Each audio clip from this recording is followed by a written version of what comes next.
Audiolivro Embaixadores do Reino: Como glorificar a Deus através das finanças, de Camila Moraes Russo. Capítulo 3: Receber e honrar. Na Bíblia lemos que o trabalhador é digno do seu salário. 1 Timóteo 5, versículo 18. Infelizmente, nem sempre o salário vem a contento. Pode haver um atraso, um imprevisto, uma dificuldade ou mesmo má-fé por parte de quem se comprometeu a pagar. E ainda que nada disso aconteça, não é prudente gastar o que ainda não recebemos. Por esse motivo, receber é uma prioridade. Prioridade número 3: receber. Imagine um galão cheio d'água com uma torneira conectada na base desse galão. Se você abrir a torneira, verá a água saindo apenas enquanto houver água dentro do galão. Se acabar a água, obviamente nada mais sairá pela torneira, a menos que você encha o galão novamente. Pois bem, o galão representa sua conta corrente, a água representa suas receitas e a torneira suas despesas. O que são receitas? São as entradas, ou seja, o dinheiro que recebemos em troca das horas que trabalhamos, serviços que prestamos, produtos que vendemos ou bens que alugamos, emprestamos ou empregamos. Já as despesas são as saídas de dinheiro, necessárias para pagar por bens e serviços, quer sejam essenciais ou supérfluos. Voltando à ilustração do galão, se para sair água é preciso primeiro colocar água, de igual modo, para sair dinheiro é preciso primeiro entrar dinheiro.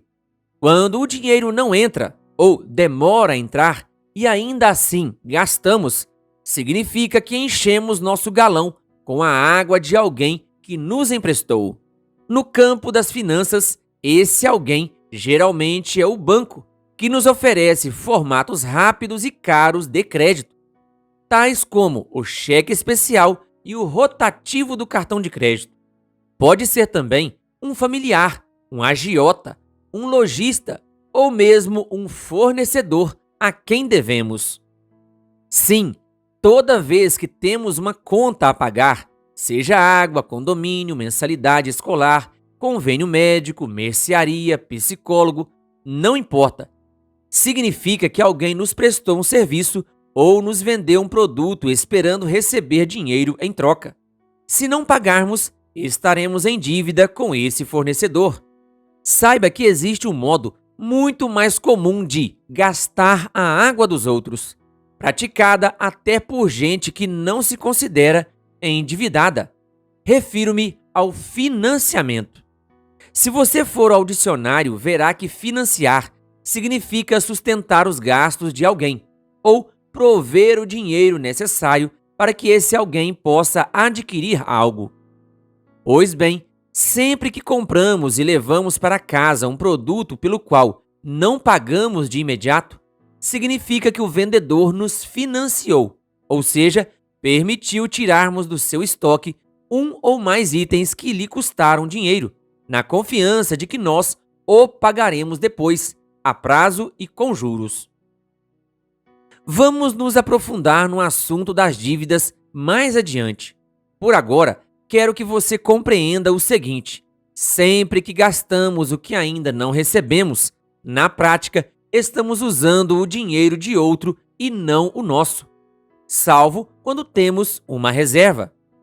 Suponha que falte água no seu galão. Para sua tranquilidade, você tem um galão reserva, o qual foi enchendo ao longo do tempo, a fim de precaver-se contra a chance de faltar água. Em finanças, isso se chama reserva para emergências. Quantia economizada com o propósito de ser usada em circunstâncias críticas, como é o caso, por exemplo, de uma interrupção ou atraso nas receitas, ou também uma despesa imprevista que não pode ser adiada. Essa reserva deve ser grande o bastante para pagar as contas e honrar os compromissos por um certo tempo, até que a situação se normalize. Voltaremos nesse tópico num capítulo mais à frente. Outra forma de precaução consiste em pulverizar o ganho, ou seja, não depender de uma única fonte de renda. Nosso trabalho é apenas uma fonte de renda. Podemos, com zelo e disciplina, empregar recursos e esforços no sentido de criar e manter outras fontes de renda além do trabalho. A mulher virtuosa descrita em Provérbios 31, por exemplo, examina uma propriedade e adquire-a, planta uma vinha com a renda do seu trabalho. Provérbios 31, versículo 16. Essa vinha, uma vez produtiva, poderia ser arrendada. Cantares 8, versículo 11. Gerando para ela uma receita extra. Vemos claramente esse conselho de empregar uma parte da renda a fim de aumentar o patrimônio e produzir novas fontes de receita em Provérbios 27, versículo 26, quando lemos que os bodes poderiam ser vendidos pelo preço de um campo. Nova versão transformadora. Um investidor sábio seguramente não desperdiçaria esse dinheiro, nem deixaria esse campo à toa, criando mato. Sendo assim, e lembrando dos riscos de confiar no dinheiro, conforme exposto anteriormente, é biblicamente válido expandir patrimônio e multiplicar as nossas fontes de renda enquanto tivermos oportunidade de fazê-lo. O rei Davi, por exemplo, sem dúvida, era muito ocupado à frente dos interesses da nação israelita. Nem por isso deixou de desenvolver negócios particulares. No decorrer dos anos, na medida em que Deus o ajudava a prosperar, segundo Samuel 22, versículo 36, Davi foi adquirindo e multiplicando riquezas. Tanto que a Bíblia descreve que ele, ao final da vida, possuía um extenso patrimônio, constituído de lavouras de grãos, plantações de uvas, azeitonas e figos, rebanhos de gado e ovelhas, além de camelos e jumentos. Ou seja, Davi tinha pelo menos 8 empreendimentos distintos. Porém, não era ele quem conduzia esses negócios. Homens competentes e de confiança os administravam. 1 Crônicas 27, versículos 25 a 31. A propósito, o administrador ou mordomo é um profissional muito presente no relato bíblico. O mordomo fiel é aquele que deixa seu senhor mais feliz. É aquele que multiplica os bens que este lhe confia. Mateus 25, versículo 21. Fazendo exatamente assim, multiplicando os bens que o Senhor lhe confiou, sem, todavia, apegar-se a esses bens, Davi, de bom grado, pôde destinar para a construção do templo em Jerusalém uma oferta absolutamente extraordinária. 105 toneladas de ouro puro, de Ofir, e 245 toneladas de prata refinada. E isso além de tudo o que já havia consagrado para esse propósito ao longo dos anos. 1 Crônicas 29, versículos 3 a 4. Independentemente de ter várias fontes de renda ou apenas um único trabalho, devemos nos esforçar para ser exemplares, como um bom trabalhador que não tem de que se envergonhar. 2 Timóteo 2, versículo 15. Nova versão transformadora. Ao entregar sempre um trabalho bem feito, como se estivesse trabalhando para o Senhor e não para as pessoas. Efésios 6, versículo 7. Qualquer profissional negligente e desleixado não irá muito longe. O que é competente no que faz, por sua vez, servirá a reis em vez de trabalhar para gente comum. Provérbios 22, versículo 29. Nova versão transformadora. Logo, não importa a nossa área de atuação. Ao fazer nosso trabalho com excelência e esmero, podemos esperar ampla recompensa. Prioridade número 4. Honrar.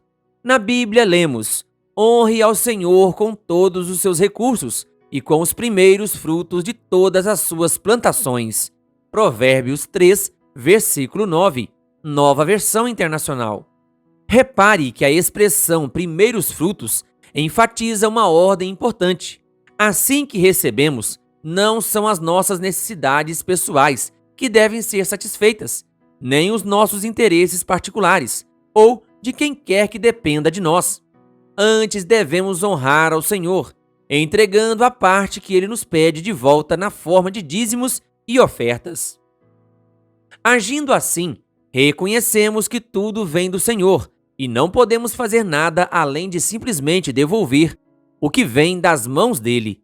1 Crônicas 29, versículo 14. A palavra de Deus é clara: separem o dízimo de tudo o que a terra produzir anualmente. Deuteronômio 14, versículo 22, Nova Versão Internacional. Desse texto, podemos extrair 3 importantes lições. Primeira, devemos compreender que a parte correspondente ao dízimo deve ser separada, ou seja, consagrada, não nos pertence. Segunda, a base de cálculo do dízimo é a produção, a colheita, a receita.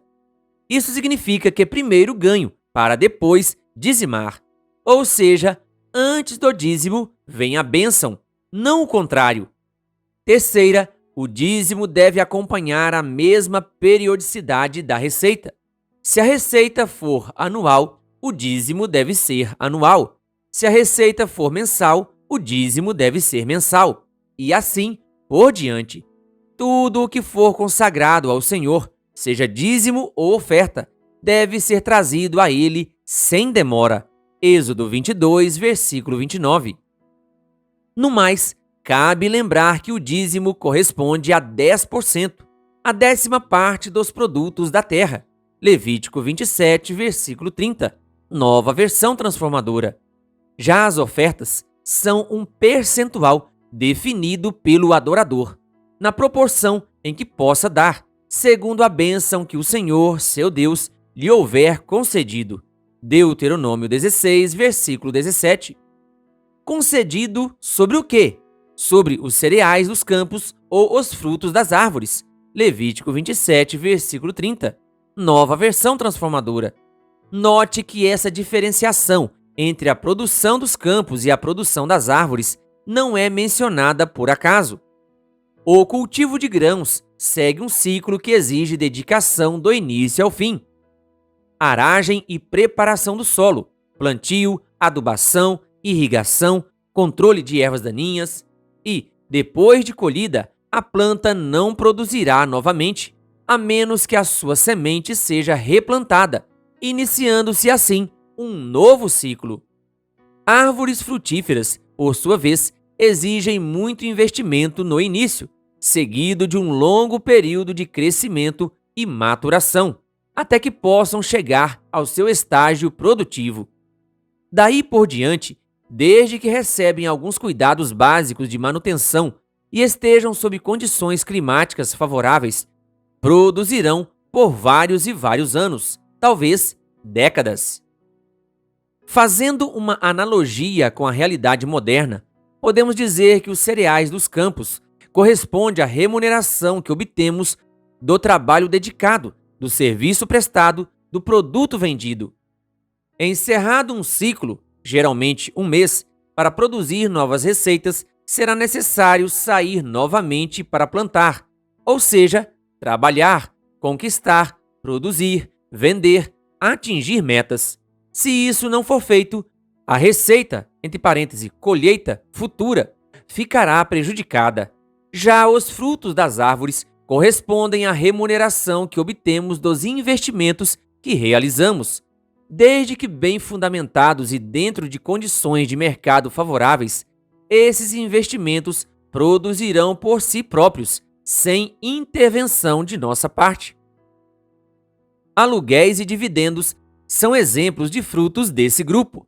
Quanto mais árvores frutíferas tivermos, menos nossa renda dependerá diretamente do nosso trabalho. Aqui concordamos com o conselho de Warren Buffett, conforme citado no capítulo anterior, a respeito de ganhar dinheiro enquanto dormimos. Porém, precisamos humildemente reconhecer que isso também vem da mão do Senhor. Salmo 127, versículo 2. Salários, comissões, prêmios, gratificações, aluguéis, rendimentos, dividendos e proventos. Portanto, são exemplos de diferentes formas de ganhar dinheiro. Todas são resultantes das bênçãos de Deus sobre nós, e por esse motivo, sobre todas prevalece a máxima: honre o Senhor com os seus bens e com as primícias de toda a sua renda. Provérbios 3, versículo 9. Muito bem, depois de honrar a Deus, devemos também dar a César o que é de César. Mateus 22, versículo 21. Assim, Jesus nos instruiu com respeito ao pagamento de impostos. É nosso dever pagar os impostos e tributos àqueles que os recolhem e honrar e respeitar as autoridades. Romanos 13, versículo 7, Nova Versão Transformadora. Fazemos assim, não apenas para evitar a punição, mas também para manter a consciência limpa. Versículo 5, Nova Versão Transformadora. Consciência limpa. Isso tem que ver com honestidade. Cabe lembrar que ninguém consegue esconder nem omitir receitas e lucros sem antes se valer da mentira, e o Senhor detesta lábios mentirosos. Provérbios 12, versículo 22. Ademais, quando deixamos de pagar o que devemos, quer para o Estado ou para qualquer outro, na prática, estamos nos apoderando do dinheiro alheio. Isso é furto, transgressão clara ao 8º mandamento. Pergunto: como esperar que Deus abençoe as nossas finanças se as administramos de forma contrária ao que sua lei ordena? No próximo capítulo, continuaremos com nossa lista de prioridades que devemos seguir ao lidar com nossos recursos. Querido ouvinte, que Deus lhe abençoe. Se você ainda não é inscrito em nosso canal, se inscreva e ative o sininho das notificações. Canal O Bom da Bíblia, compartilhando a Palavra de Deus.